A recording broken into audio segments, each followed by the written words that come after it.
Saudara, sidang demi sidang sudah dilalui oleh terdakwa pembunuhan berencana Yosua, Ferdy Sambo, di Pengadilan Negeri Jakarta Selatan. Tuntutan pun sudah dibacakan jaksa penuntut umum. Tidak main-main, jaksa menuntut Sambo dengan hukuman seumur hidup. Saat diberi kesempatan untuk membacakan nota pembelaan, Sambo mengeluarkan upaya terakhirnya untuk mengunggah majelis hakim agar memberikan vonis ringan bagi dirinya. Sangat jelas terlihat dari berbagai pembelaan Ferdy Sambo di persidangan, baik melalui dirinya sendiri maupun kuasa hukumnya. Mantan Kadif Propam Polri ini berupaya bisa lepas dari jerat pidana pembunuhan perencanaan. Termasuk saat membacakan pledoi atau nota pembelaannya di persidangan. Sebagai upaya pembelaan terakhirnya, Sambo kembali menyampaikan sejumlah poin yang bisa menghindarkan dirinya dari delik pembunuhan berencana. Mulai dari tidak adanya rapat di lantai 3 rumah pribadi Sambo, mengaku sedang kalut saat memerintahkan Eliezer dengan kata-kata hajar yang menurutnya disalahartikan oleh Eliezer dengan menembak Yosua. Dengan amarah yang memuncak, saya mengkonfirmasi Yosua, mengapa ia berlaku kurang ajar terhadap istri saya. Namun Yosua menjawab dengan lancang, kurang ajar bagaimana, Komandan? Seolah tidak ada satu apapun yang terjadi. Kesabaran dan akal pikiran saya pupus. Entah apa yang ada di benak saya saat itu. Namun seketika itu juga terlontar dari mulut saya, hajar Cat, kamu hajar Cat. Richard langsung mengokang senjatanya dan menembak beberapa kali ke arah Yosua. Sama sekali tidak benar keterangan Richard Eliezer di depan persidangan yang menyampaikan bahwa cerita tersebut saya sampaikan kepada dirinya di rumah Saguling sebelum peristiwa tembak-menembak terjadi. Padahal pada sejumlah keterangan Eliezer di persidangan, bekas anak buah Ferdy Sambo ini mengatakan Sambo sudah menyiapkan pembunuhan Yosua di lantai rumah Saguling dengan memintanya menembak Yosua. Bahkan Eliezer menyebut Sambo sempat mengatakan Yosua harus dikasih mati karena telah kurang ajar kepada istrinya Putri Chandrawati. Lalu masih di keterangan Eliezer, saat mengeksekusi Yosua, perintah Sambo pada dirinya jelas, yakni tembak Yosua. Tapi lagi-lagi Sambo membantah semua keterangan Eliezer ini pada nota pembelaannya. Atas tanggapan Sambo di nota pembelaannya, Eliezer hanya bisa mengatakan, sebagai anggota Polri, dirinya hanya diperalat Sambo. Richard langsung mengokang senjatanya dan menembak beberapa kali ke arah Yosua. Peluru Richard menembus tubuhnya, kemudian menyebabkan almarhum Yosua jatuh dan meninggal dunia. Kejadian tersebut begitu cepat. Stop, berhenti, saya sempat mengucapkannya, berupaya menghentikan tembakan Richard. Dan sontak menyadarkan saya bahwa telah terjadi penembakan oleh Richard Eliezer yang dapat mengakibatkan matinya Yosua. Lantas saya segera keluar memerintahkan Prayogi untuk segera memanggil ambulan sebagai upaya memberikan pertolongan bagi almarhum Yosua. Di masa awal-awal pengabdian saya atas kecintaan saya terhadap negara dan kesetiaan kepada Polri, khususnya Korps Brimob, saya dipilih menjadi ajudan yang dimana tugas saya menjaga dan mengawal atasan. Di usia saya ini tidak pernah terpikirkan ternyata oleh atasan saya, di mana saya bekerja memberikan pengabdian kepada seorang jenderal berpangkat bintang 2 yang sangat saya percaya dan saya hormati, di mana saya yang hanya seorang prajurit rendah berpangkat barada, yang harus mematuhi perkataan dan perintahnya.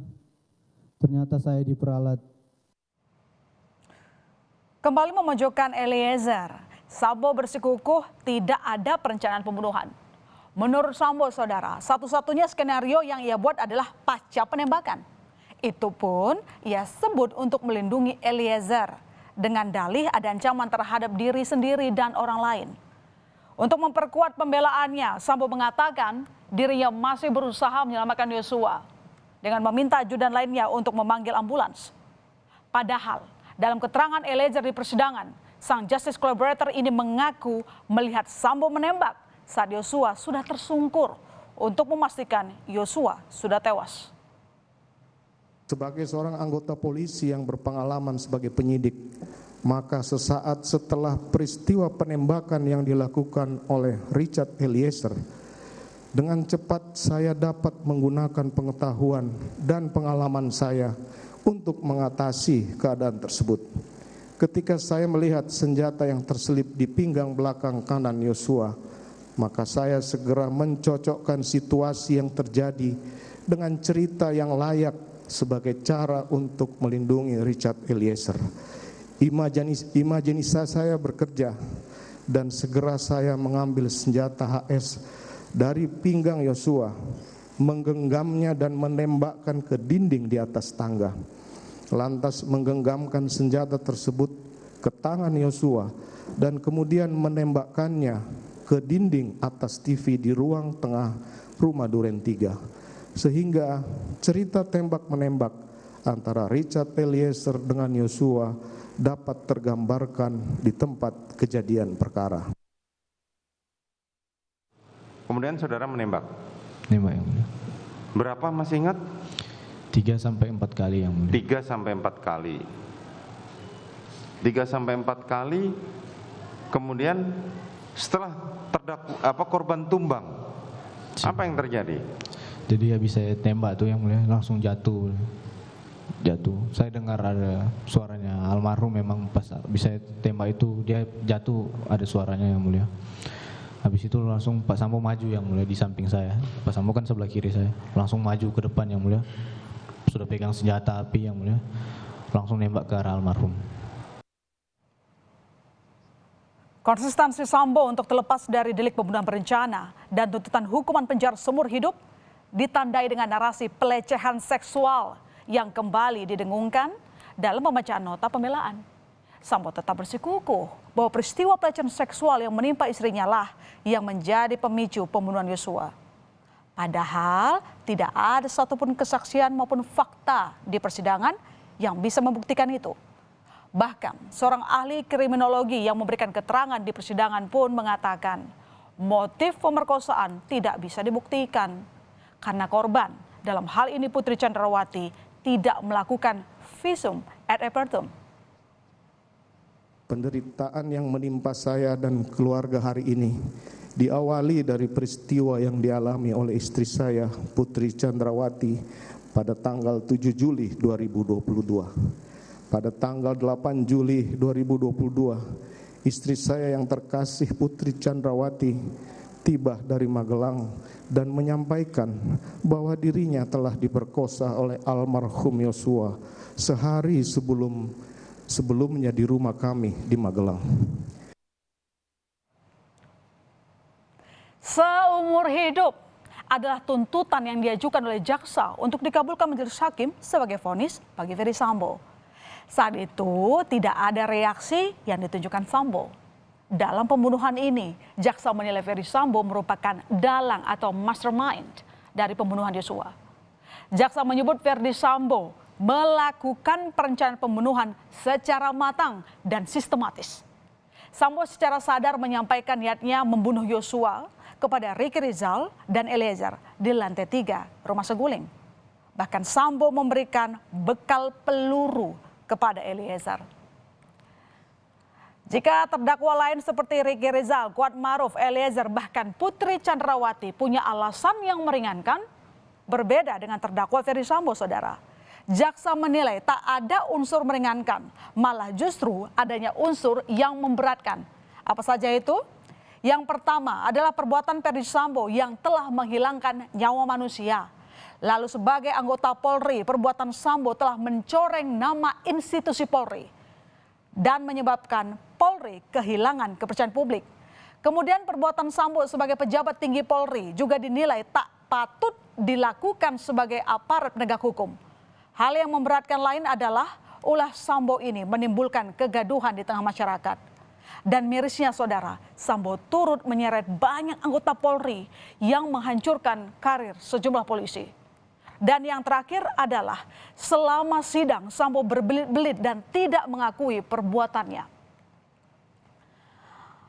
Isi nota pembelaan Sambo yang terlalu menyudutkan Eliezer juga disadari keluarga almarhum Brigadir Yosua.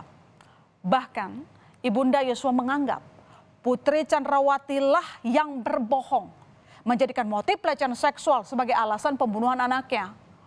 Oleh karena itu, Ibunda Yosua juga percaya meski tuntutan jaksa penuntut umum terhadap Eliezer lebih berat dari Putri Chandrawati, namun pada akhirnya majelis hakim akan memberikan putusan yang seadil-adilnya untuk Eliezer. Sayangkan atau herankan di dalam tuntutan daripada JPU, namun di sini kami sebagai keluarga tidak mengerti akan proses ini. Jadi kembali kepada hakim nanti bagaimana tuntutan yang selayaknya kepada berada atau Richard. Kepada Putri sangat-sangat kami kecewa dan sangat-sangat kami miris di dalam tuntutan yang diberikan JPU, karena Putri adalah dalang dan sumber daripada semua pembunuhan berencana seperti yang disaksikan dia tadi dengan suaminya yang tercinta. Dia bercerita. Setelah banyak poin pembelaan yang disampaikan Ferdy Sambo dan kuasa hukumnya, akankah nota pembelaan Ferdy Sambo ini seperti judul awal Sambo, yakni pembelaan yang sia-sia? Atau pembelaan Sambo sesuai dengan judulnya, setitik harapan dalam ruang sesak pengadilan? Biarkan majelis hakim yang menilai, termasuk pada Richard Eliezer yang dipojokkan Sambo berulang kali. Sebagai wakil Tuhan di meja peradilan, masyarakat berharap hakim dapat menjatuhkan vonis yang seadil-adilnya.